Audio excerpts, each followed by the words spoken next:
Well, good evening. My name is Laurie Lemieux, and I warmly welcome you to tonight's program. This presentation is being offered to you through a local Calgary group called WTM, Wellness Through Mindfulness. We created this group in 2015 and previously would meet twice a month. Our aim was to freely offer programs on mindfulness and related topics given by talented practitioners from Calgary. We have a website called www.thebreathproject.org that also supports the WTM. It contains animated videos and presentations from many speakers on mindfulness. One can link to the WTM website to view summaries of previous talks, guided meditations, and where the recordings of the Zoom presentations will be posted. I would like to thank the Calgary Public Library for providing this opportunity for WTM to offer programs to the public. In particular, Patrick Mealy for his invitation and support, and Ida Charnetsky for her great technical support. We offer Zoom presentations twice a month on an ongoing basis on the first and third Thursday of the month from 7 to 8:30 p.m. One can register through the CPL website. The evening is structured with a 15-minute talk. From 8 to 8:30, our speaker will answer your questions. To ask your questions, please go to the chat logo at the bottom of your screen and type in your question at any time during the presentation, and they will be answered at the end of the talk. There is also the opportunity to ask your question live during the Q&A section by going to the participants section at the bottom of the screen and use the raise hand icon. Please unmute yourself if you ask your question. We will endeavor to answer all of the questions, even if it means going over time. No question is without merit and value. Just to remind you that this presentation will be recorded, and to have anonymity, we will only use the first name of the person who asked the question from the chat. However, if you ask your question live, you will be in our recording. I just want you to make you aware of the upcoming WTM programs. These can always be accessed on our website. On October 7th, Dr. Leslie Elstead will talk on mindfulness for an open and light heart. Regain connection to lightheartedness that is essential to well-being. On October 21st, Kate Turner will talk on overcoming self-sabotage, the science and spirituality of change. On November 4th, Dr. Phil Bluestein will talk on insight or Vipassana meditation, what it is and how to do it.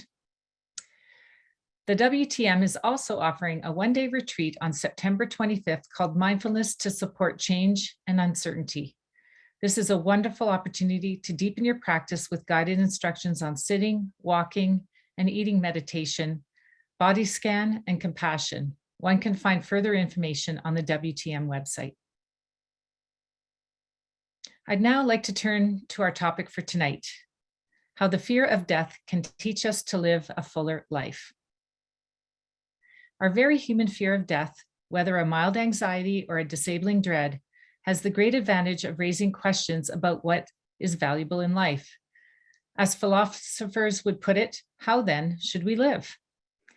In this talk, which is interspersed with a few brief meditative exercises, we'll consider first of all what is behind our fear of dying. Why are we even talking about it? Next, although there are many sources of death anxiety, we'll look at one in particular, our inclination as human beings to cling to things that don't last as if they represent who we are. Then we'll talk over various contemplative ways of sitting with tough emotions of fear, especially of the unknown. We can't make all our worries about dying go away, nor do we need to, but we can learn to embrace them as part of our human condition. Finally, we'll reflect on imagery and ideas that suggest that there is a place of rest for us in an ever-changing universe, and at the same time show how our lives, temporary as they are, draw value from our intentions and actions rather than from illusions of self and permanence. There will be time for discussion, debate, and reflection at the end of the talk. I'd like to introduce you to our speaker. Mary Wallis was for many years a clinical nurse specialist in palliative care in Calgary. She holds degrees in nursing and health sciences and a PhD in medieval English literature. As you might expect, Mary is interested in how the arts, philosophy, and spirituality can contribute to healthcare, especially to the care of people who are dying. Mary and I share a longtime interest in mindfulness. We both have a contemplative practice for ourselves, and we support each other in that. And professionally, we have looked together at how mindfulness can be helpful in caring for people who are dying. For several years, we ran the Contemplative End-of-Life Care Practice Group here in Calgary, where people who work in the area of death and dying could explore their experiences using mindfulness approaches. Mary continues to teach medical residents and to give public presentations on topics related to end-of-life care and mindfulness. She is also an active member of the Calgary Health Humanities Association, where health professionals can explore the relationship of medicine and the arts and humanities. Mary, you are welcome to begin. Thank you very much, Laurie. That was a lovely introduction. And I want to thank you and Phil for inviting me here tonight to give this talk on the fear of dying, fear of death. I'd love to know who all is here and why you're here, but it would be pretty hard to go through 34 people and have you all tell me what brings you to the session tonight. So instead, I'm just going to say that I expect that some of you come with a lot of meditation experience and others of you with not so much.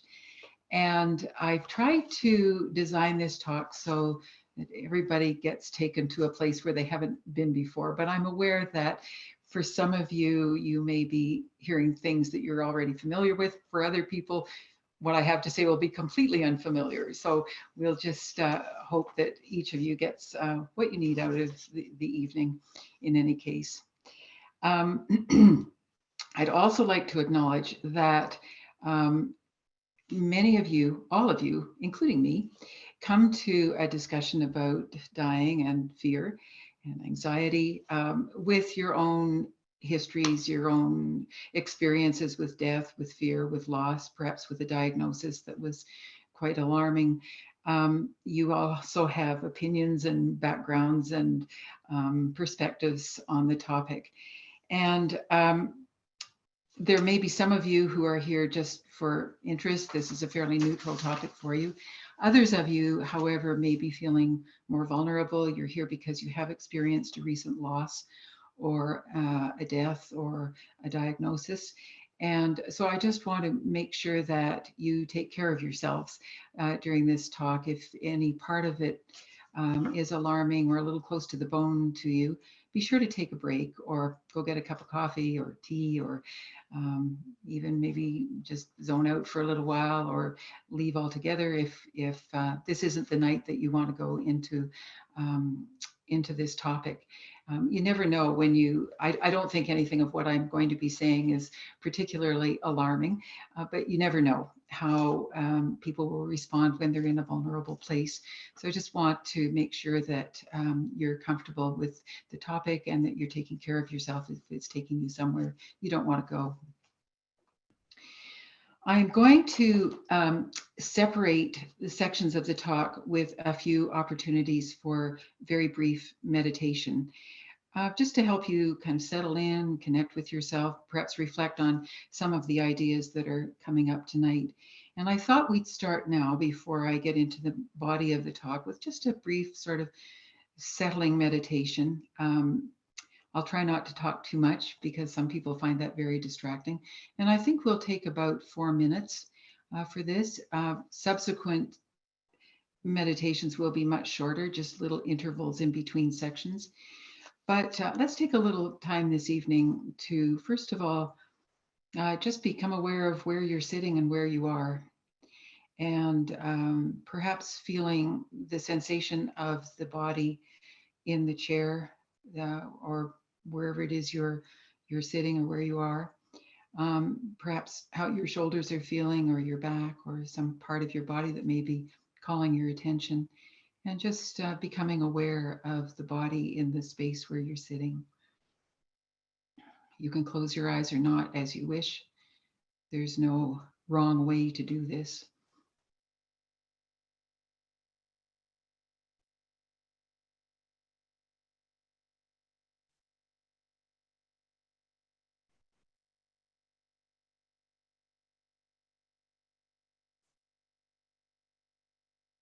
You may notice that there are a lot of thoughts tossing around as we're getting started, perhaps wondering what's in store, still thinking about your day. Just let those thoughts have their space and settle. Don't need to attach to any of them in particular. And just come back to the sensation of the body in the chair.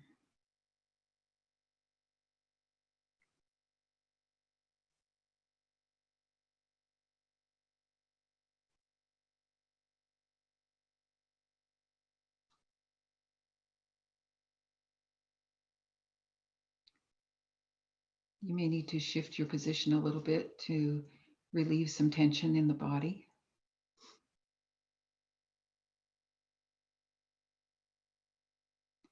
And when you're comfortable, if you could maybe tune into the feel of your lungs breathing. Just find where it's most obvious, whether it's in your throat or your chest or lower in your abdomen. And just follow the movement of your breath in and out, just the way it shows up. No need to change it.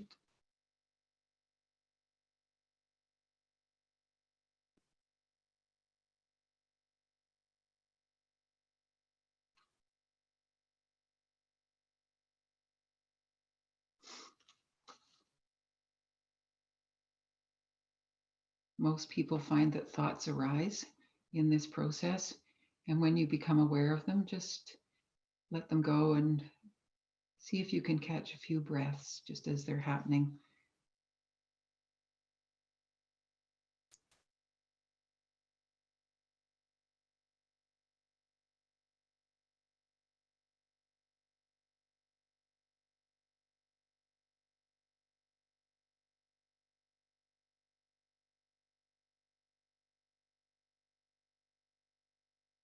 And pull your attention a little bit further now into the breath. And perhaps, if it's possible, notice how pleasant it is to breathe, how easy. Maybe there's a sense of satisfaction in feeling that in-breath come in, or a sense of relief or release in the out-breath, a sense of rest in between breaths. See what kind of sensation is there within the breath.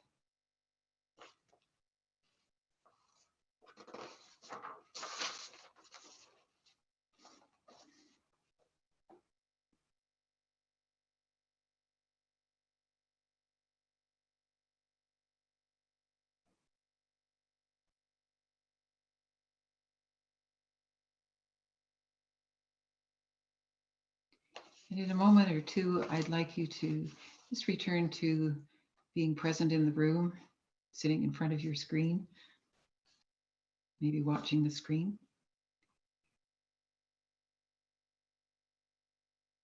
The topic tonight is what I'm loosely referring to as the fear of death, and specifically what that fear has to tell us about life and how to live it. And I say loosely because the fear of death covers a lot of ground. There are many ways of talking about this, many angles and perspectives on it. And there's nothing dogmatic in what I'm going to say this evening. And for many of my points, you may find a counterpoint.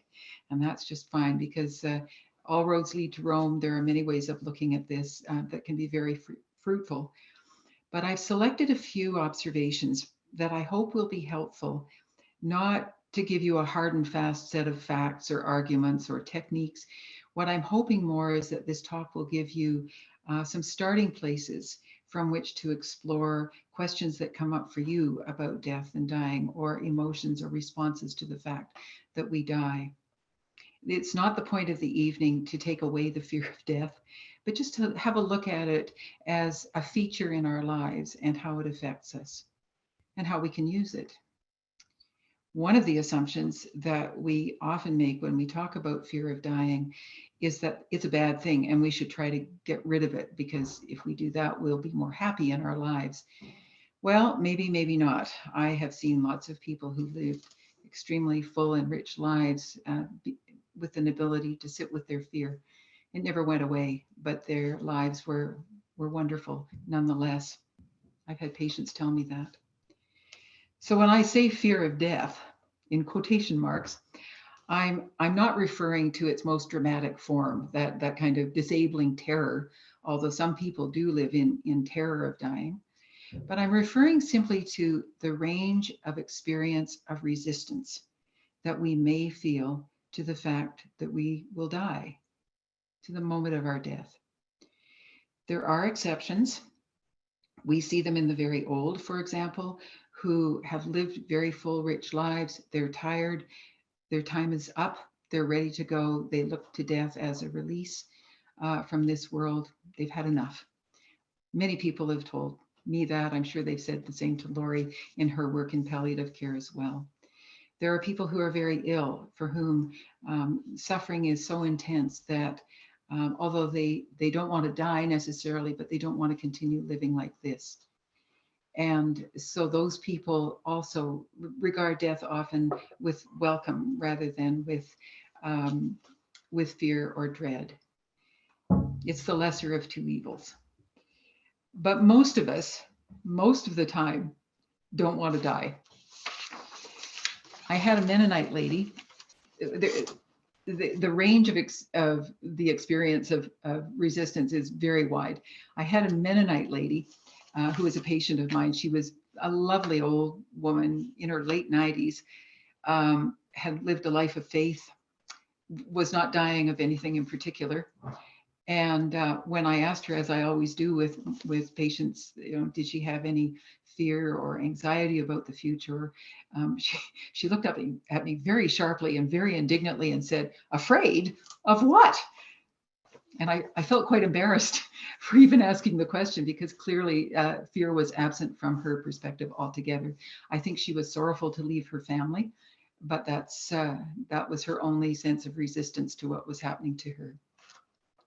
I had another patient who was a guy who belonged to motorcycle gangs for most of his life. He was in his 40s. He was dying of cancer, and he's kind of a tough guy, but I really liked him. And we were sitting outside one day when I was visiting him. I was his palliative home care nurse at the time, and I asked him, you're getting pretty close to the end of your time.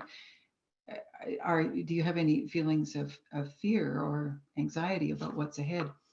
He sort of shrugged and he pulled on his cigarette, took a long drag, and he said, "Nah, yeah, it is what it is. You deal with it."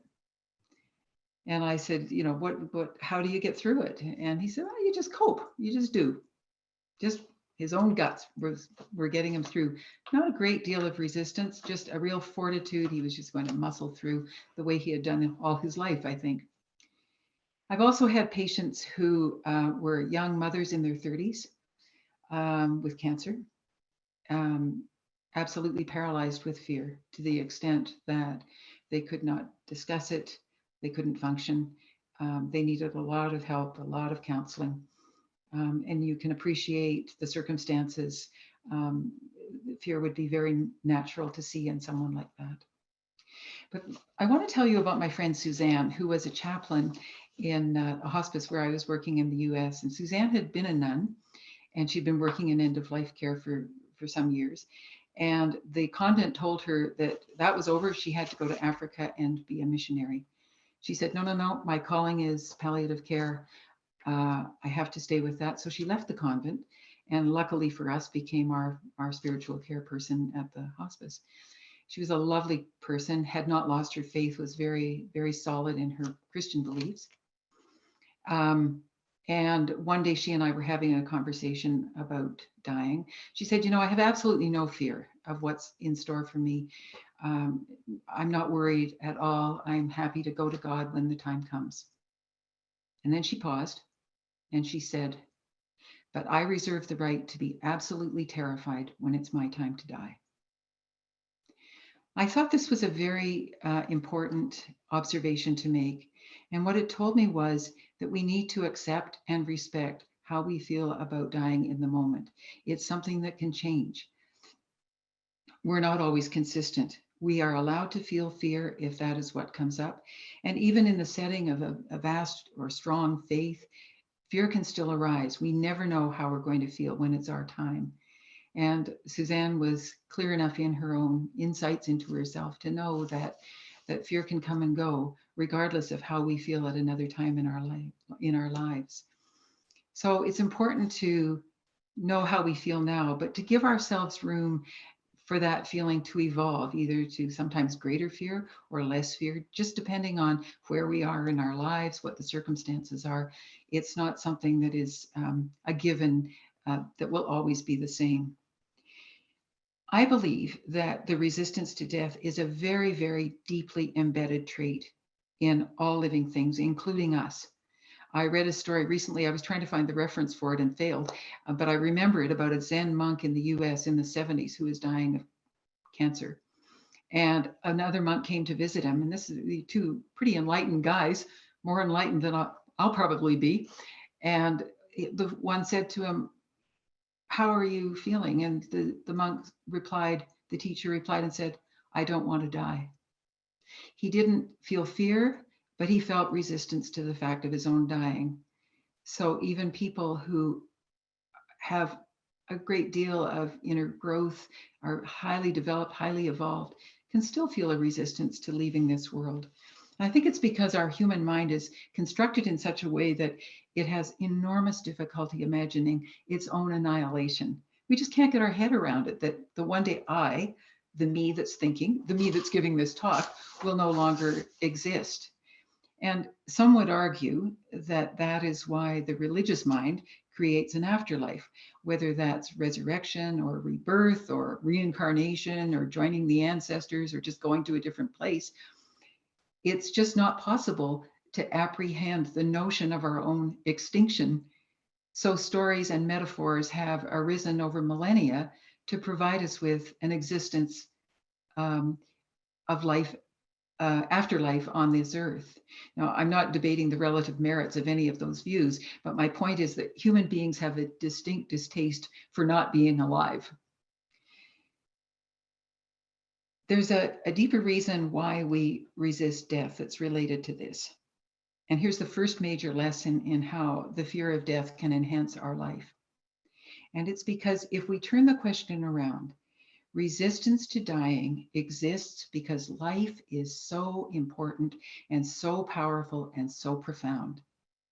At the most fundamental level, at the molecular level, we are built to live. It's embedded in our little carbon-based molecules.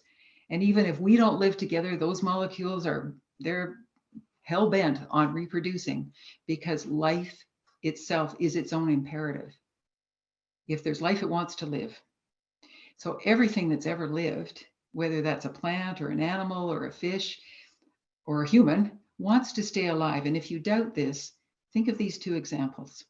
First, you're hiking in the mountains. You're above the tree line. It's rocky, it's windy. It might be cold. You look down at your feet, and there in the crevice between two rocks is a little tiny flower sprouting up with its little blossom, pink or purple or blue. And everybody, same thing, right? We all say, how on earth did that little seed manage to find enough water and enough force to grow up between that crevice in all that dryness and cold and arid soil? And yet that little seed just pushed on through. Imagine that force of life is so strong. Think of an infant. This is my second example. An infant who's born prematurely. So much effort goes into staying alive. That little heart is beating so hard. The lungs are working so hard. Nobody is born wanting to die. That little creature is just fighting to stay alive. Doesn't always succeed, but the fight is on. There's this incredible imperative to live. So we can forgive ourselves for resisting dying because we're built to live. That's what life does. It's embedded in us, that we are forces of life. The best way to experience this fundamental imperative to live is very simply to watch yourself breathing. If you're going to stay alive, breathing is not optional, is it? It's a very clear expression of how we're designed to live. We can control the breath, but there's nothing voluntary about breathing. And that's why I asked you to notice how pleasant breathing can feel or how satisfying, because right there we have a very We can feel a very deep satisfaction in being a living organism. We feel it at work. We feel life coming in and out of us as we breathe. We're settling into the experience of being in a living body, feeling that life force. And I don't think we pay enough attention to this innate force for living. It's not about getting everything we need out of life, traveling and having stuff and having it all and all that. It's much more subtle than that. We can connect with that force of our lives and the beauty of them, the miracle of them in our everyday life, in the body, in how we breathe, in how we eat, how we chew, swallow, how we poop up the other end. It's all life.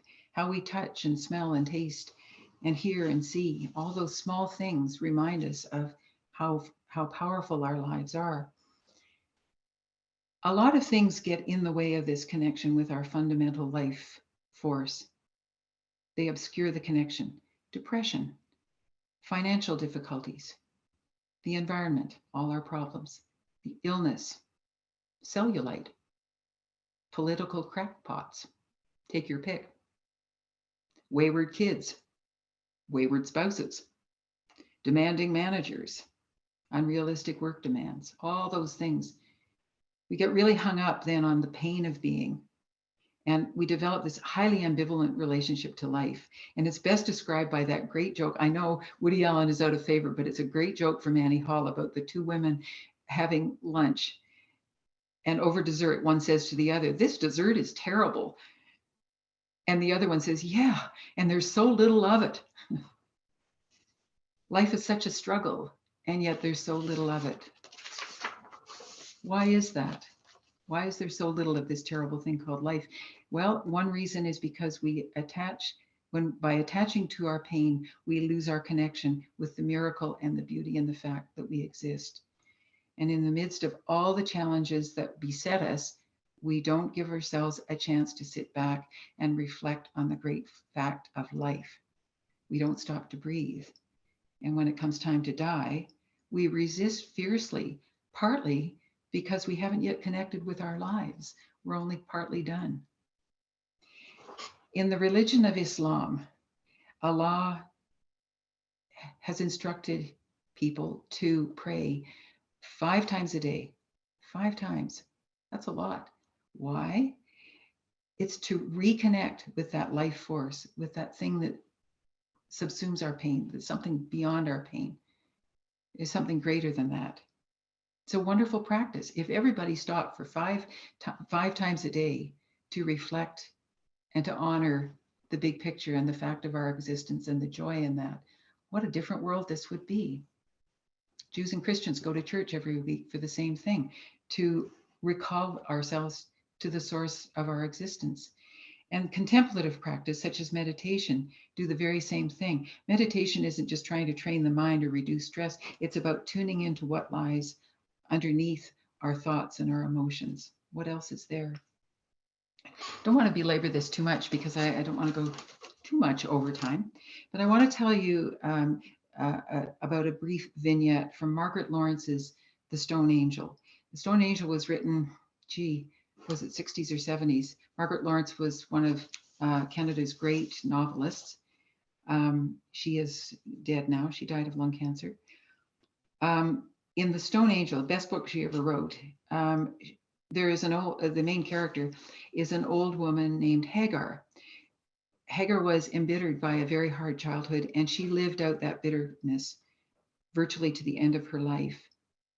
And when she is on her deathbed, she finally comes to realize that she never allowed herself to experience joy in her being because she was just too straight-laced, too obedient to social norms, too caught up in her bitterness. And in this passage that I'm going to read to you, she has just listened to a visiting pastor who has sung a hymn to her. And she's very scornful of him, but she's amazed at his uninhibited joy when he sings.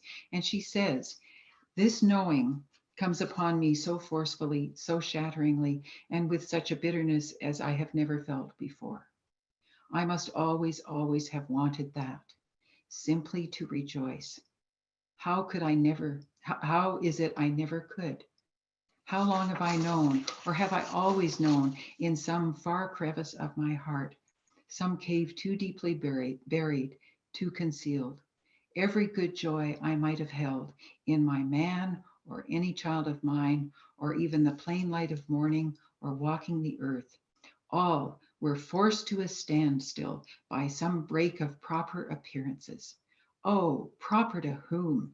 When did I ever speak the heart's truth?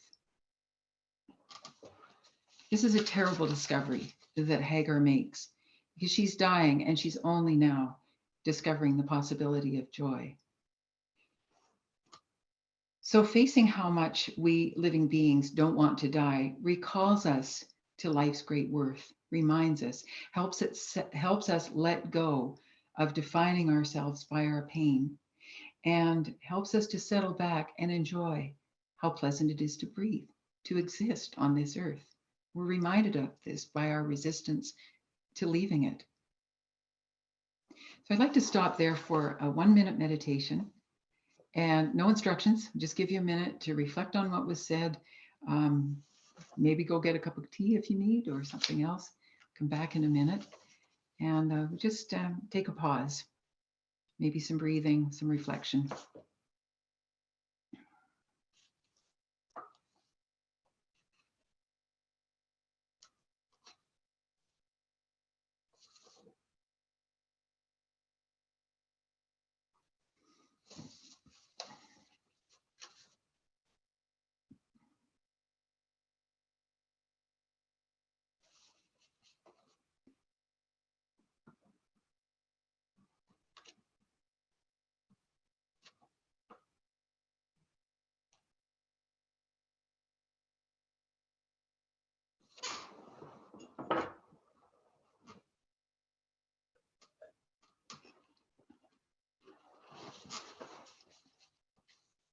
All right, let's resume. We'll move on to the second part of my talk. I've been talking about how we are built to live.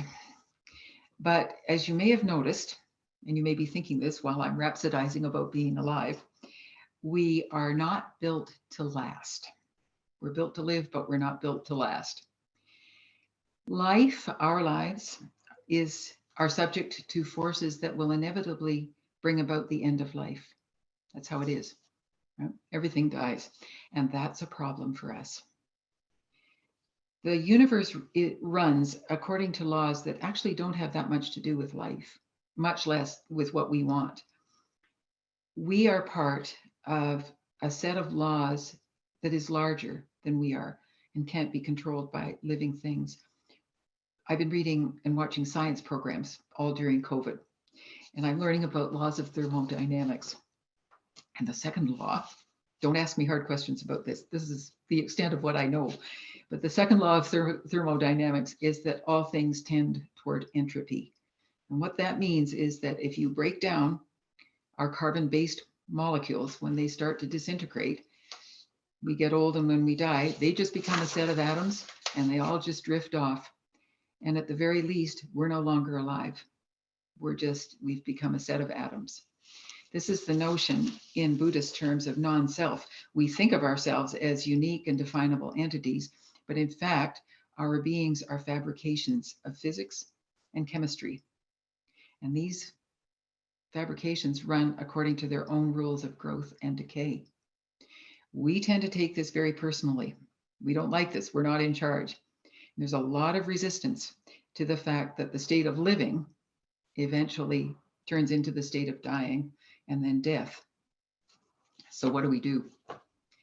Well, the Zen teacher, American Zen teacher, Norman Fisher, who's hilarious, by the way, very excellent teacher, says that Buddhism, and this isn't a plug for Buddhism, but it's a good statement. Buddhism can be summed up in one phrase: don't make a bad situation worse. So although we can't control physics and our resistance to death is pretty much built in, we can work with our perspective on death so we don't add to the burden, we don't add to the load, to add to the distress. So that's how we'll spend the rest of the time this evening, on how not to turn our natural resistance to dying into a career choice. Because for many people, and you've probably seen a great many people like this, the prime goal in life seems to be to outsmart death or stay ahead of it. You've seen this. But one thing that escalates our fear of death is precisely that our sense of self, we hang on to that. We are largely defined, or we define ourselves largely by how we look, what kind of a person I am, what I own, and without my stuff and my friends and my body, what am I? I want everything to be the same as when I was 30, in my case. We're actually quite frightened at the prospect of not being what we believe we are. As my friend who's a dermatologist says, it is not the purpose of life to die with perfect skin, but we act as if it is. So it's very helpful to have some kind of spiritual practice in which we simply examine the power of that grasping of ourselves and our lives and investigate what desire for having or resistance to losing feels like. So I'm not saying we need to banish it. I'm saying that grasping bears looking at. We need to explore, what is this desire that I have to hang on to things that I know full well don't last? Pretend for a moment that you are an older person facing death and feeling fear, as I have seen many times, and so has Lori in our practices, feeling fear about how your husband or wife, your spouse, will manage when you're gone. Many people have that feeling of fear about that. They worry. Turning a mindful eye on that fear gives rise to the discovery of how much love is there. And it's wonderful to see the love that you're capable of. If you just tried to fight that fear of leaving, that worry, and push it away and not explore it, you wouldn't have discovered the power of the love that underlies that fear. There's a lot of grief. There's a lot of suffering, of course. It's profound. It can be exquisitely painful to leave people we love. But there can also be huge satisfaction in seeing how capable you are of loving someone, how big that love is, what a legacy to leave. Here's a somewhat different example. Think of being a young person who is dying, but afraid of how you will appear when you're dying. I had one patient who insisted that her home care aide put her eyeliner on for her when she was unconscious because she didn't want to die without her eyeliner on. And she did too. Body image is a big issue, of course, in people of all ages, but particularly in younger people. But if you investigate that desire to not lose your physical appearance, you might discover a vanity that's worth letting go of. So in confronting resistance and sitting with it and letting it reveal its dynamics, we discover aspects of ourselves. Someone who loves, someone who's maybe a bit too vain. And we can see that what we are so attached to, we can make a choice of whether we want to abandon that or not. We may decide to abandon the vanity of our appearance, but not our love for our spouse, no matter how painful that might be. This kind of spiritual practice of inquiry enables us also to see who we are not, what we aren't. Larry Rosenberg, in a very early teaching that he gave back in the 80s, teacher in the US, Vipassana teacher, he says that when we first start meditating, we're often looking for what we are. We're looking for concrete stuff, evidence that we exist and defining ourselves. But as we move on in our meditation practice, we actually come to see what we are not. And letting those illusions about ourselves go, when we see what lies beyond, that's very liberating. And it's a relief because it's extremely tiring to work at maintaining a certain image of ourselves. So exploring our desire to hang on to something that we are can enable us to let it go when we realize how exhausting it is to maintain that illusion of ourselves. Okay, let's take 30 seconds. Just sit for a minute. No, sit for 30 seconds.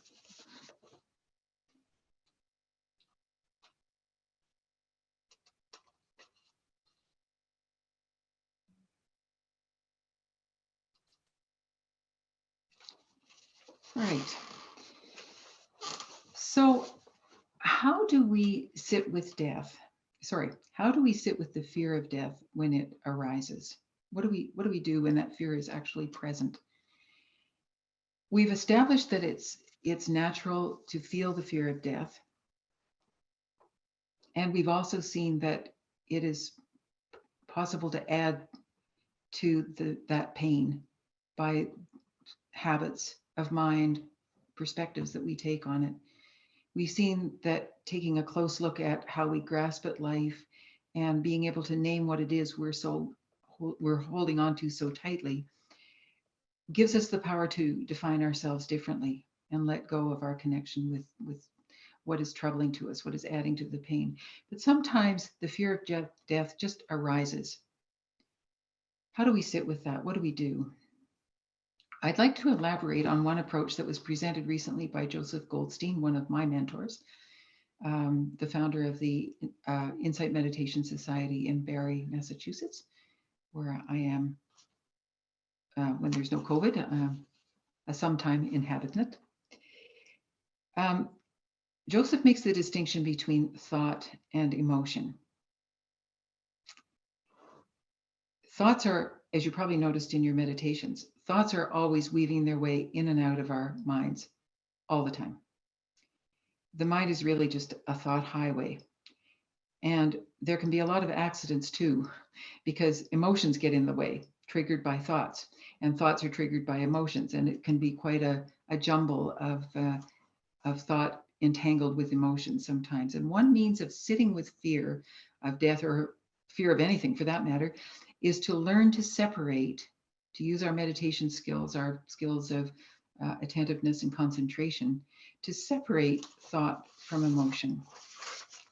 Let's say you're in your 60s, you have cancer, you've known this for a while, but you've just learned that your disease has metastasized and there is no further treatment available.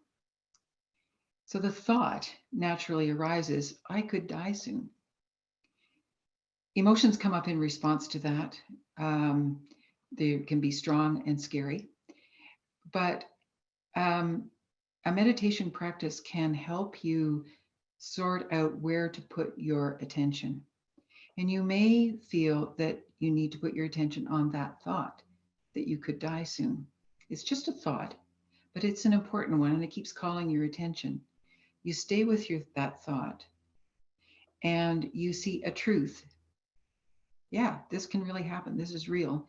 I need a rational response to this. A friend of mine was in this situation, and this is what she said. I realized my life was going to be a lot shorter than I thought, so I decided I better clean the junk out of my basement while I still could. Very practical, very pragmatic. The thought led to a rational decision about how to manage life. It may not be something as trivial as the basement. It may be a moral decision you need to make. I need to make amends. I need to speak to some people. I need to connect with people I love before I go. Could be all of those things, but staying with the thought and following, okay, what is the action that follows on that? Very useful, very helpful. More often, however, a great deal of alarm and emotion arises, and we need to attend to the emotion before we can focus on rational decisions and actions. Fear is very disabling to reason and good decision making when it's resisted. When fear is acknowledged, it tends to lose its power. Another way of saying this is that the process of noticing emotions as they arise, somehow, there's some neuroscience in this, somehow damps the emotion to some degree. I'm going to say that again because I wasn't very clear. The process of recognizing or noticing emotions as they arise has the power to damp those emotions to some degree so that you're able to think more clearly and make a better decision. So if you can let the thought go and come to presence with the fear or the feeling, that's an important step in this process. How one way of sitting with fear is just to focus on it. Here is fear. Fear feels like this. There is fear in me in this moment. It's helpful to breathe, to connect yourself with the body.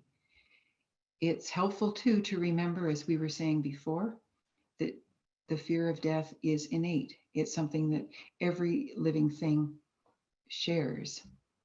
It's not pleasant, but it's something that we all have. We can ask ourselves when we're looking at this fear, am I adding to my pain? Am I making this fear worse in the way I'm thinking or acting? When you cut yourself, it hurts. And when you pour salt in the wound, it hurts a lot more. But salt or no salt, this still hurts. But it doesn't need to be connected with fear. Emotions evolve, and when you pay attention, you can pull them apart a little bit. Fear, what are the components? Is it pain? Do I feel physical pain or emotional pain? Is there grief? Is there fear of grief? Sometimes it's sorrow, sometimes it's disappointment. There may be a lot of noise in that fear that you just can't really identify, but you can begin to take it apart and discover all different aspects of your emotional experience that you've lumped together as fear. But when you look at it gently, take it apart a little bit, probe it a wee bit, allow different aspects of it to arise, you discover that fear is not this blanket thing. It's a selection of emotions that have come together to create a bit of an alarm signal that you can damp by looking at it a little more carefully. So sorting it out will reveal other aspects and layers to your response to what is happening to you. And eventually then you can shift to the thoughts and figure out, okay, what do I do about all this?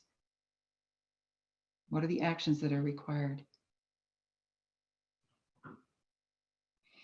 Sometimes, though, these emotions are so overwhelming that your mind just can't take it at this particular time. You need to divert yourself, go for a walk, call a friend, do some gardening, take a medication to settle your spirits a little bit. Seek professional help. It's not something that we're expected to deal with by ourselves. Whatever it takes to support and nurture ourselves when we're feeling these very strong feelings. We have to respect the emotional pain that we feel the same way that we have to respect and look after our physical pain. So there's a lot of suffering when we mix thought and emotion, when we can't separate them as different aspects of our mental contents. And this strategy of helping separate the two is very helpful because it keeps you grounded in your experience. Your emotions don't tell you very much about the world outside. They tell you about you and what's going on inside you and how you feel about that world. Your thoughts, on the other hand, can tell you what's important in the world, can help you sort out what's there, what you need to do outside of yourself and what not to do. So if you keep thought and emotion separate but working together in balance, it evens out your approach to this predicament that we all find ourselves in, that when we're faced with an outcome that fundamentally we don't wish to have, and which can cause pretty strong emotions to arise. It's a helpful strategy. So that was a lot. Let's take a minute and a half and just pause, and I'll move to the last part of my session.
All right, let's just move to the final section of my presentation.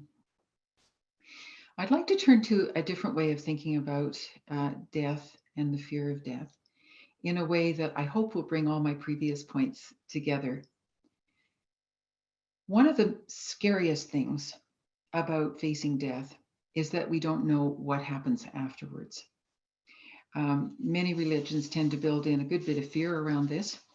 In some cases, a very unhealthy fear. Other faiths have a more hopeful outlook. But at the end of the day, as I was saying earlier, it's very difficult to think of ourselves as not existing. Yeah, that's a scary prospect, that everything goes. Where am I? What's going to become of whatever's left of me? What does the future hold? And the future can last a very long time, as far as we know. Joseph Goldstein talks about the distinction and the relationship between what we think of as the ultimate world or ultimate reality and the relative world, or the world of our senses, the world that we live in every day. I'd like to expand on his points a little bit and take it in a slightly different direction, but I do take a lot of my cues from Joseph because he has a very clear way of teaching that seems to resonate very well with me. We often think about heaven and earth, or the spiritual and the practical, or the otherworldly and the worldly, or the metaphysical and the physical realm. We make that distinction as it's either one or the other. As Joseph points out, and I believe this is true, you may not see it this way, but the two are actually not separate. Our lives depend on our relationship with each other and with every other being and piece of the universe. That's why we call it relative. We live in relationship with everything else, and we're all just flowing along. But the whole of that flowing along, the whole flow of which we are a part, is the absolute.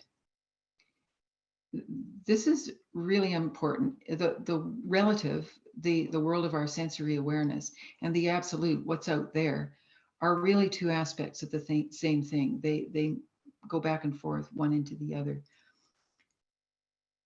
So we can say that the real world, where we live and go about our human business, we can say it's not the only reality. That's true. But more accurately, we might say it's the same reality, but it looks different when it's seen from a different angle.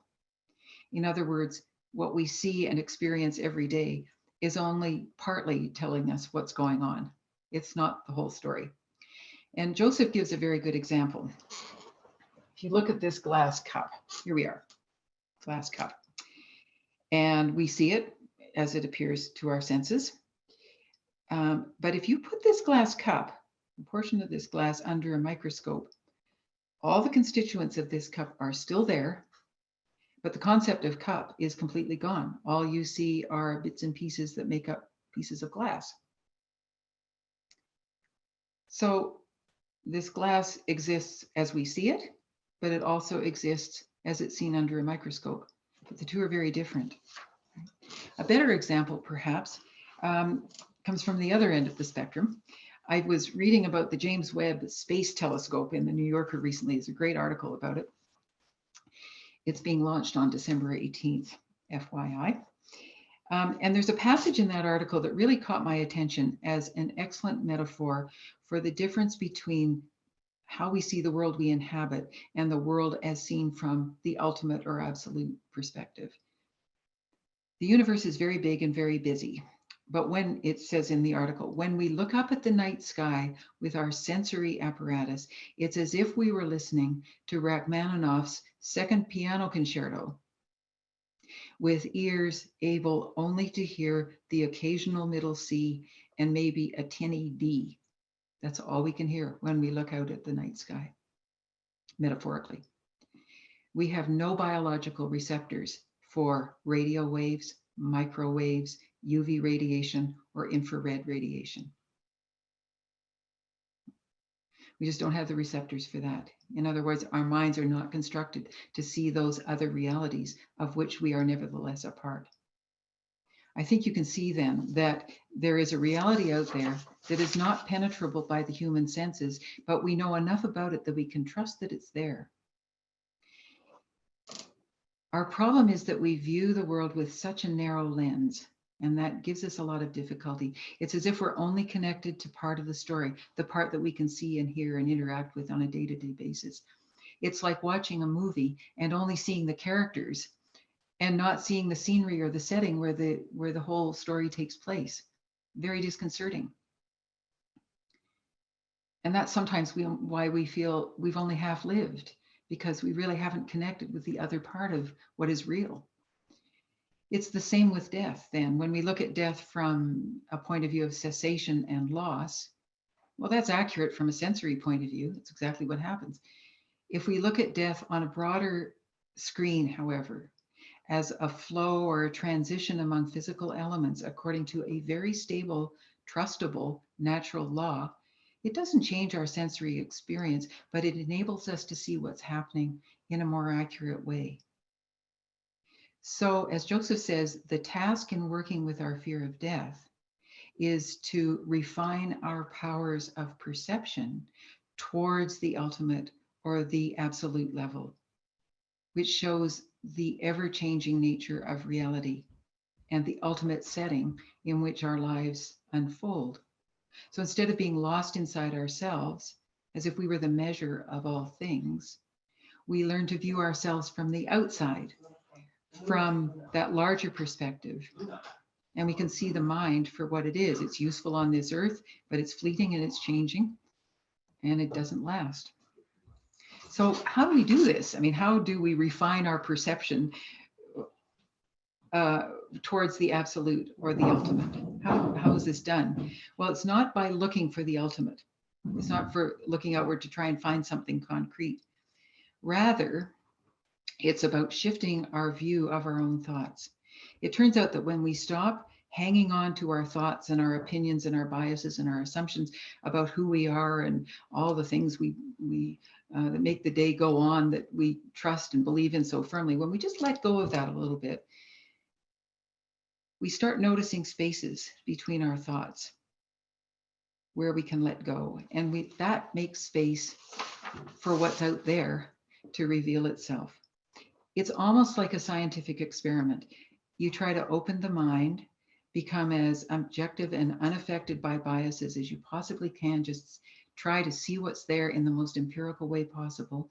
Remove all the obstacles that you can to seeing clearly, and then allowing what is there to show up on its own. And it will. That's the wonderful thing. We can trust that it will show itself. This actually is the heart of meditation. Clearing the mind, not getting rid of thoughts, but just releasing our hold on them and their hold on us, so that we can see what comes up underneath the thoughts, behind them, in between them. So fear of dying often has to do with being afraid that there's nothing outside of ourselves, that it's a lack of trust that things are taken care of. And one thing that both Laurie and I have learned in working with dying patients, most patients die peacefully on our watch. Getting there can be challenging, but the actual letting go, I'm sure Laurie would echo my comments that just watching it happen, you can see that there is a kind of a release, a letting go. It's peaceful. We can trust that the universe holds us even in death. So we can cultivate the trust, the confidence that if we let go of ourselves, we won't fall apart. The world doesn't collapse. And we feel better. Life just unfolds in a better way, and so does death. So this takes us back to our initial exercise in connecting with the breath, way back at the beginning of my talk. Experiencing the forcefulness of our lives, but also the forces of the universe that are operating within us. This isn't grandiose or metaphysical. It's everyday. And in closing, I want to give you a couple of examples of how you might be able to experience this. Some of you are downhill skiers, and we rely on gravity for downhill skiing. And there we are at the top of the hill. And it's usually better to try and use gravity and go down the hill, because it's a lot of effort to ski up the hill. So already we have to conform to a certain law of nature called gravity. And then we have to navigate around all the bumps, the moguls. Not me, I wouldn't touch a mogul with a 10-foot pole, but I know people who do. And we have to carve our way and navigate down around those modes using the forces of gravity and momentum and velocity and all those things to help us move down the hill. That's the power of the universe pressing us, holding us to the earth, impelling us down the hill, whether we like it or not. And when we tune into that force, we move out of ourselves, and you can feel yourself in relationship with the bigger world, those natural forces in the universe. I'm being very concrete, but that's where it starts, is becoming aware of how I intersect with the forces around me that are not me. Here's the other example: windsurfing or sailing. I'm sure some of you have done one of these or the other. It usually helps when you go out on your sailboat on the lake or the ocean to tune into where the wind is going, right? You need to know which way the wind is coming from. That wind is the absolute at work on us, right? And we connect with that. Instead of fighting it and deciding the wind is blowing this way, but I want to go that way, we have to connect with where the wind is blowing and dance with that, navigate. And once we've connected with the wind and not resisted it, why, we can move our windsurfer or trim our sails in such a way that we work with the forces of nature and we go with the flow, right? We navigate together. So the world is always impinging on us, but in a very supportive way. It's not necessarily against us. It's indifferent to us, but we can harness those forces and move and navigate with those forces. There's nothing passive about this. I must emphasize this. Going with the flow is not the same as drifting, right?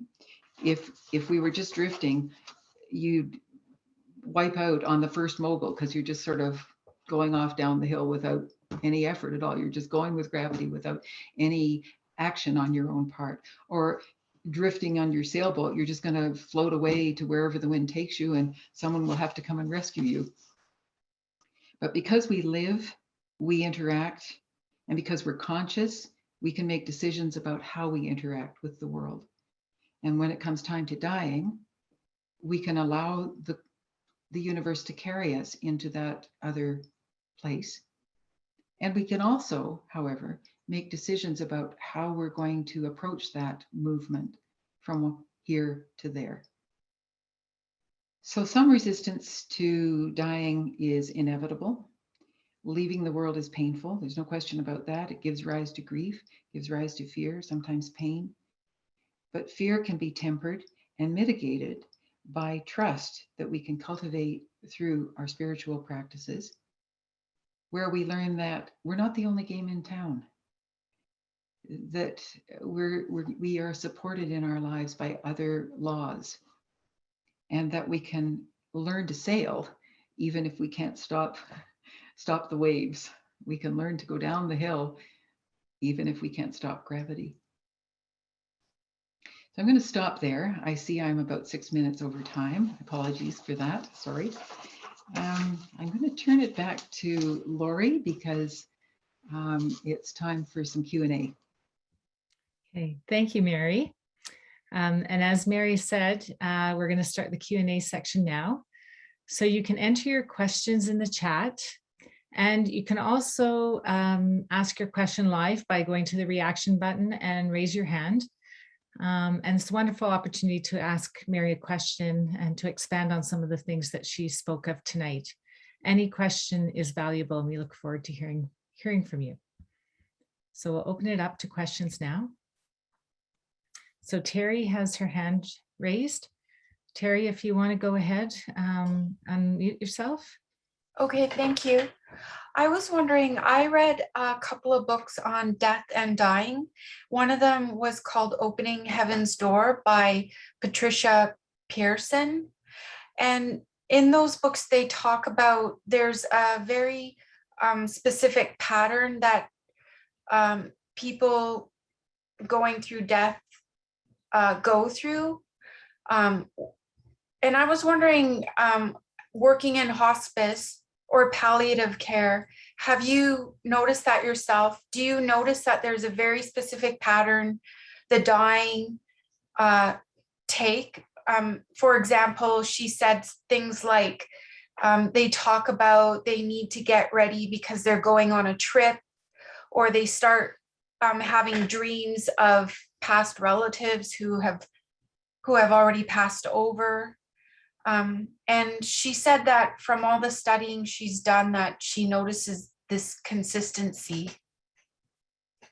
Yes, we hear these types of comments quite often,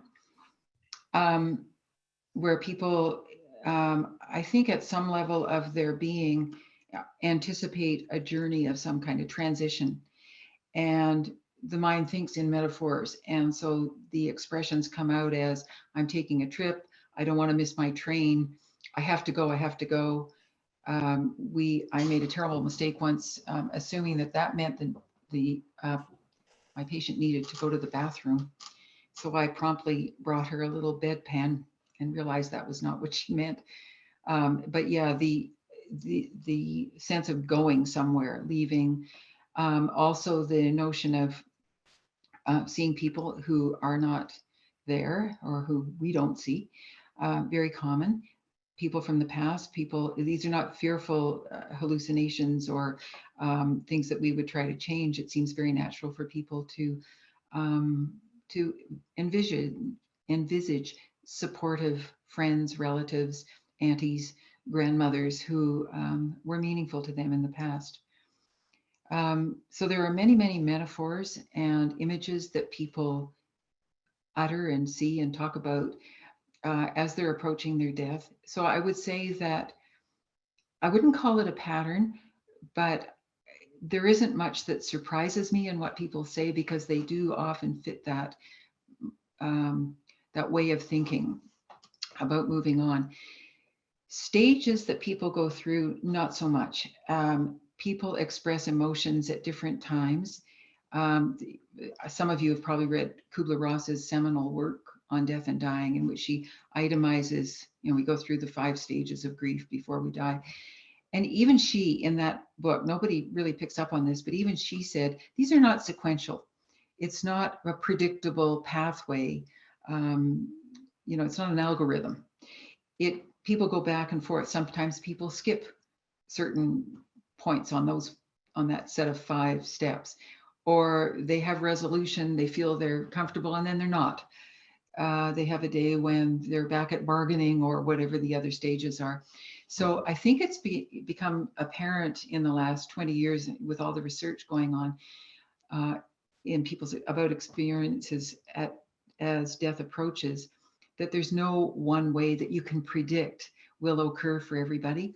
But there are things that we hear over and over that no longer surprise us.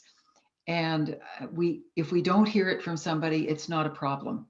But we do hear from other people, and we always support people wherever they are in that process. I think that guy that I mentioned, the motorcycle gang member, I don't think he ever saw anybody. He never talked about going anywhere. He just went to sleep, and he didn't wake up. And he breathed in and then he breathed out. And it was actually a very peaceful death. I was very happy at how peacefully it unfolded. But there was none of what you and I were just talking about. But that's fine. That's just how he did it. So there's nothing prescriptive about any of this. And I think that's important, that we shouldn't be looking for these things as if they're a sign of something that you should or shouldn't be doing. Thank you. I hope that helps, Terry. Kind of a long-winded answer. Lori didn't cut me off the way she promised me she would. That was perfect. Thanks. Mary, we have another question from Patsy. She's asking, what are your thoughts on near-death experiences? Oh, you mean, Patsy, the kind that occur and then someone doesn't die? They come back and talk about it. Gosh, I take them at face value. There is much that we don't understand about the human mind. So I am supportively agnostic about near-death experiences. I sometimes think the fact that people actually do come back casts a light on what those experiences really are and what they mean, and neurophysiologically what they represent. But there's no way of knowing. And so I tend to focus more on what did it mean to you? How did it change your life? What does it mean going forward?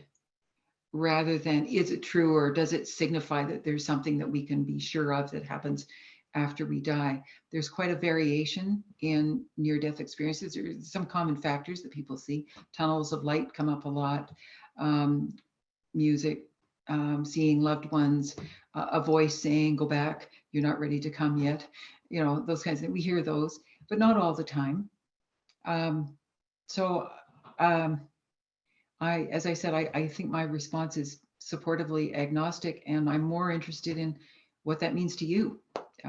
When someone tells me about that, I don't argue it one way or the other. I don't think we know enough to pass any kind of judgment on it. Phil has a question. Yes, Phil is asking, it seems that death is not the problem, but the relationship of our constructed sense of self with our constructed sense of self with death and our identification with self. Can you explain how we can let go of ourself? How each moment of living with ourself and letting go is a preparation for death? Well, Phil, you kind of answered the question in the last part of your question.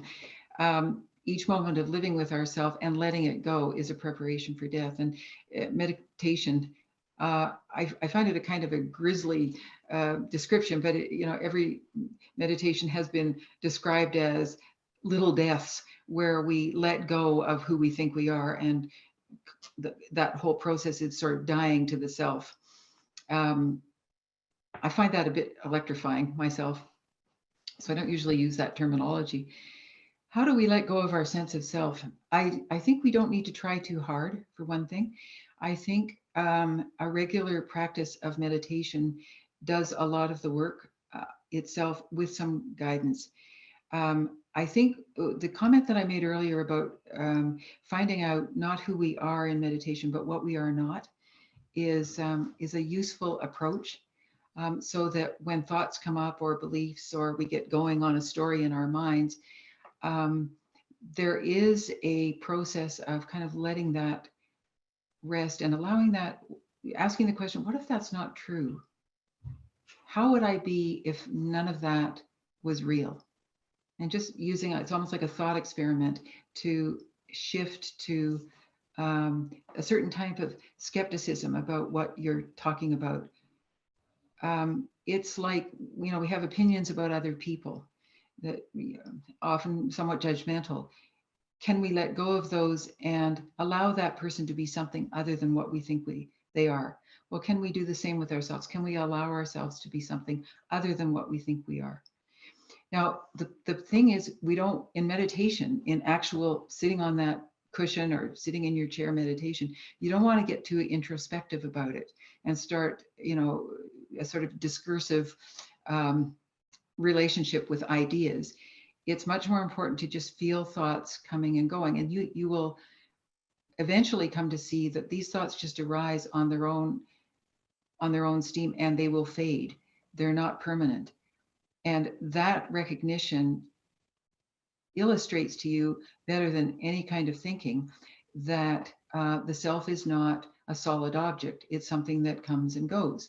One minute I can be feeling fear. The next minute I have a joke in my head that somebody told me that I'm giggling at. The next minute I'm feeling kind of down in the dumps about the election. The next minute I'm somewhere else. So the mind is constantly shifting. And if I assume that, I am that, and I am that, and I am that, well, I'm not, clearly, because the next moment I'm something else. So clinging to those images is you can't just sort of let it go. You have to watch what happens to them, and then you realize this stuff I'm telling myself, some of it is useful and some of it is noise. Some of it is not useful. I had another thought about Phil's question, letting go of self. I'm going to leave it at that. I'll come back to it if I think of it. I hope that helps. Anybody else like to ask a question? And Terry has raised her hand. You go ahead. If no one else has a question, I'll jump in with another question.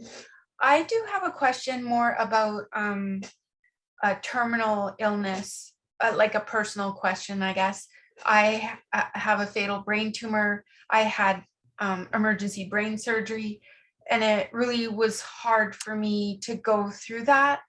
And in my situation, the doctor tells you to prepare to die. So before you go through that process, make sure you're prepared, that you've done your will, that you've talked to people.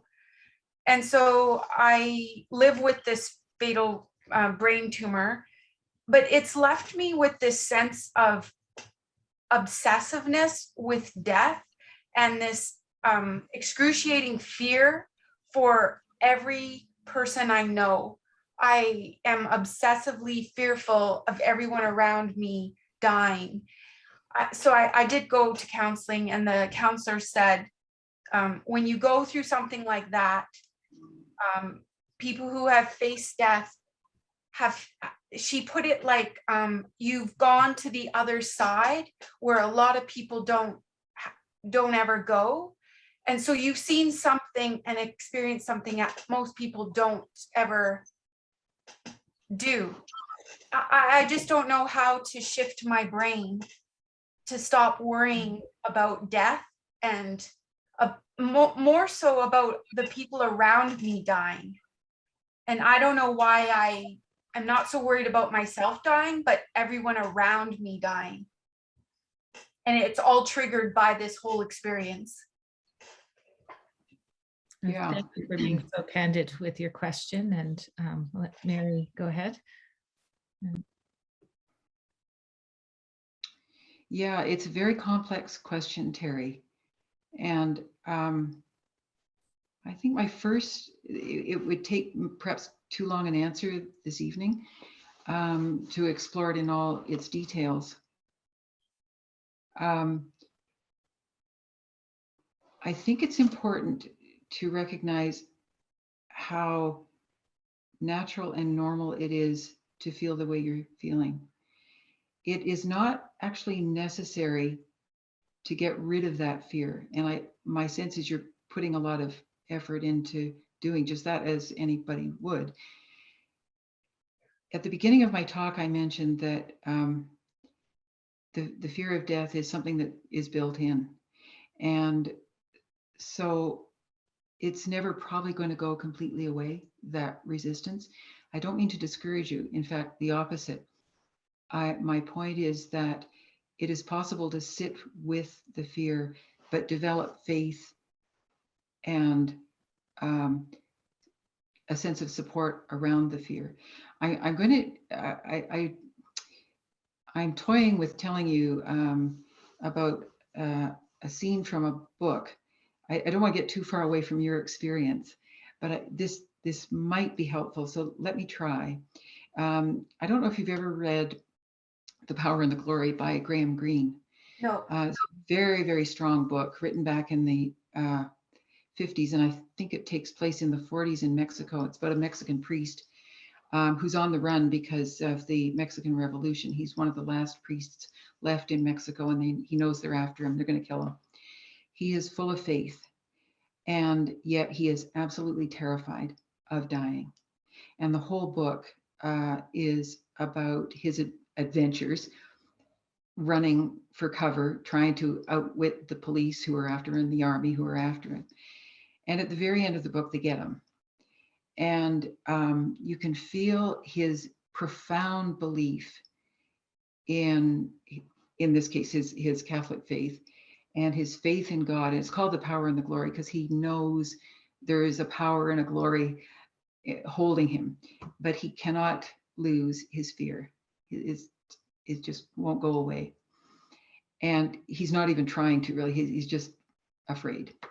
And when he goes finally to the firing squad, the description is very brief, but it talks about them bringing this man out with his knees trembling and trying to say something, but his mouth is too dry, and that's more or less the end of him and close to the end of the story. But the point is, you could see that as a terrible death on one interpretation. On another, you can see that as a heroic death because he was who he was. He never felt that he had to get rid of fear. He could be who he was, feel that emotion, and know still that he was being taken care of. It's a very powerful scene, but the point is that fear will look after, it won't look after itself, but it will find a place of rest for itself if we cultivate some support around it. When we focus a lot on the fear, it obscures our relationship with the bigger picture. A meditation practice where we just repeatedly focus on the breath, the body, that fear, like you say, it's obsessive. It comes up and up again and again. But just watch it come and watch it go. Watch it come and watch it go. Move into the breath. Don't try too hard. Just settle the body. This won't take it away, but it may just dampen it a bit so that it isn't consuming you and you can begin to cultivate a relationship with things that aren't fearful. Right? There's so much more to your question that I don't think I'm going to be able to address all of it, but I think it's important not to strive too hard to get rid of something that is maybe a message, is maybe something that is part of who you are, that bears being explored. And when you talk about being afraid of other people dying, what is it about that? What is your connection with those people? My family mostly. Yeah, because you love them, right? Yeah. You don't want to lose them. Mary? Thank you. Mary, may I offer also for Terry and for everybody here, Frank Ostaseski's book called The 5 Invitations, Discovering What Death Can Teach Us About Living Fully. Frank spoke at the Calgary Public Library a couple of years ago on this topic, and within about an hour and a half, he had a sense of community formed of all the people that were there. And I think he addressed some of those issues, Terry. So I wonder if that might be a book you might want to look at. Thank you. Okay. Mary, I have a question for you. Something that a lot of people might be thinking on this call. I know I certainly have thought about in the past. Sometimes there's a fear of death that's so paralyzing that people may not even want to go to see a doctor because they might be afraid of the bad news they might get, being diagnosed with cancer as Terry was, or other things. How do you deal with that? What are your suggestions for dealing with that? When that fear. Yeah, when it's so paralyzing. Yeah. Gee, that's a challenging question, Lori, because somewhere that fear has to be made known to somebody. There needs to be a reaching out. A friend of mine, her sibling died a few days ago. It was exactly that. Too afraid to go to the doctor. Never did. Never took anybody's advice. We all knew that he was gravely ill. And he never reached out. And that really has to be the first starting point. I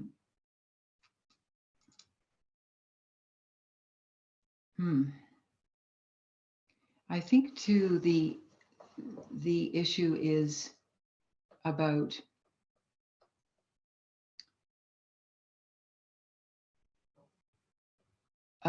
really sitting with the fear, that paralyzing fear, and just feeling how paralyzing it is. I mean, if that's what you feel, that's how you feel, you're paralyzed.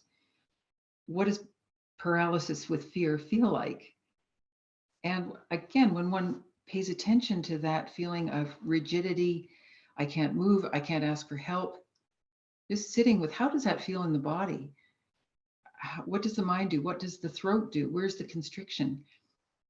That awareness brought to a sense of paralysis might begin to dissolve it a little bit, just loosen it around the edges a bit, so that an alternative approach can be seen. But I think it is important for someone in that situation to speak to someone, maybe not a physician, but just, it's a bit of a catch-22, because if you don't ask for help, you can't be helped. You're too paralyzed to be helped. But if someone can be there to just support the paralysis and talk about that. I once had a patient who we sat down to chat about what was ahead for him. He'd never met anybody in palliative care. And he said, I don't want to talk about death. I'm not going there at all. We're not having a conversation about that. And all I said was, okay, that's fine. That's a very difficult thing to talk about. So we don't have to talk about it. The next thing I knew, he was talking about it. But it was because where he was now was validated. That paralysis, that resistance, we acknowledged that, we saw it, it got out in the room. And once that happens, then we can begin to navigate around it a little bit. Lori, do you have any thoughts? Yes, thank you, Mary. You might have some thoughts on this yourself. Well, I think just building on what you said earlier tonight, when you said, when we notice our fear, the process of just noticing the emotions actually dampens them. And then you can make some choices that may be from a place, instead of fear, from the softened emotions. And I find myself, when I'm caught up in a deep and dark emotion that might be driving my actions, that if I just stop and apply some of this mindfulness to the emotions, that all of a sudden what opens up is a place for a friend to come in. And that friend could be myself, just saying, oh, yeah, you're fearful. But you know what? I think you do have a concern, and you need to carry forward with it or something. It's like holding, your friend is accompanying you to wherever you need to be. But that friend is yourself. That's the wise part of yourself, because mindfulness and wisdom go together. And when you are able to open yourself up to with a bit of mindfulness, wisdom can arise. The wisdom that's in all of us. We don't need to go out and learn about something different. The wisdom is there in us. And we can bring that out. Even when we ask this question, what do I do? I'm too fearful and I'm paralyzed. It can just soften there, and your own innate wisdom can arise for you to carry forward.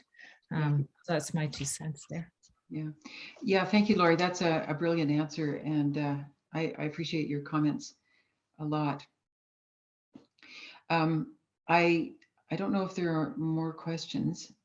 No more questions. But I wanted to go back to Phil's question about letting go of ourself, because I remembered what I was going to say. And yeah, can you explain how we can let go of ourselves? I want to emphasize that the trying to do something, trying to achieve something, becomes counterproductive. And the process, the meditative process or the contemplative process, is that it's a process. And as it evolves, letting go becomes self-evident. The example I want to give you is kind of out of the blue, but it may make the point better. Saint Augustine, in the 5th century AD, one of the originators of Catholic doctrine. This is not a plug for Saint Augustine particularly, but he was asked, in fact, challenged. He said, all these people who are converting to Christianity, all they want is to be rich. They see other people who are prospering and they just want to get rich too, so they're going to be Christians too. And Augustine, his reply was very interesting. He said, most people start this process for the wrong reasons, because they want to be rich, or because they want to find something, or define themselves, or all the things. But as they stay, their reasons for staying, as they proceed through the practice and understand more and reflect more, their reasons for staying change and evolve. So the reason they started doing something in the beginning is not the same reason that they're doing it 2 years later, 5 years later, 20 years later. You evolve in your purpose. And so that's why really, any kind of meditative process, and it doesn't have to be strict Vipassana meditation. There are many, many ways to meditate, and it may have nothing to do with sitting on a cushion. But wherever you start is where you are. And if you persist in the process, read a couple of books, get some help in how it works, but mostly just follow the discipline. It evolves on its own, and letting go then becomes part of the process rather than something you're forcing yourself to try and do.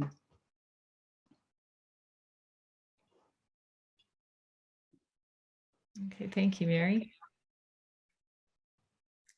I'll just wait for one more moment to see if there's any other questions.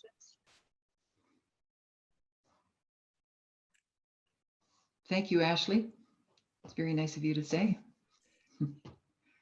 I think then that Mary, maybe I can ask you, you have been doing some summary kind of responses there or messages. Do you have one or two points that you hope that people take away with them from your talk tonight?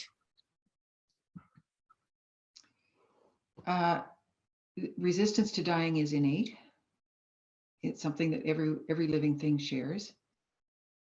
It is painful to go through the sensations of loss and leaving that we all must do. We can make that pain worse in how we think about it. And one of the ways to mitigate that, to make that pain a little less, is to look at how we cling to things that don't last, see where that takes us. And also to trust that there is more to our being than just what we see and hear and feel every day.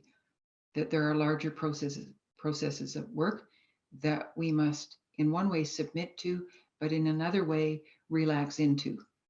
We can find a refuge in those processes. It's not as intimidating. If we come to have connections with it, it's not as intimidating as we may think. Even though we may not want to die, it may be painful. Does it have to be so fearful? Probably not. Well, thank you, Mary. And I think Binu is normalizing this for everybody, that they experience this fear in their everyday life and trying to normalize it. And I think by sharing in community, we see that this is a universal fear for all of us. And as you said, Mary, I think just to thank you for your talk and say that I think you did address our universal and entirely human fear of death, and then gently led us through ways of being with fear, especially of the unknown. And you pointed out that there's such a resistance to death because we value life so much. So when we're feeling this fear, remember that it is because we value and love life so much. When we notice our fearful emotions as they arise, you told us they naturally diminish and allow us to think more clearly about the choices we make.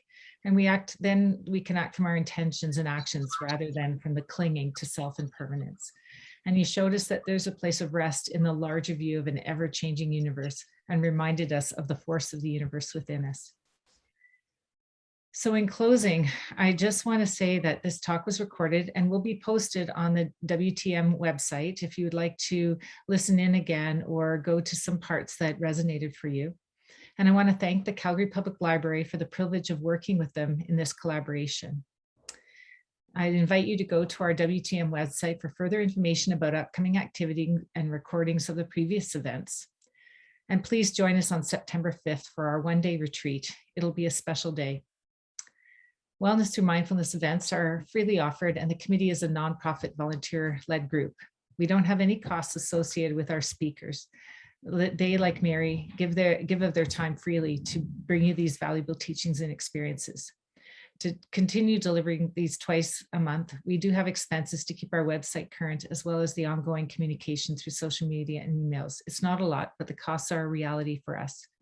To keep offering you these events, we do need your donations. A minimum of $5 makes a difference for us. This ensures we continue to get the word out on all our upcoming mindfulness and wellness events for the Calgary community.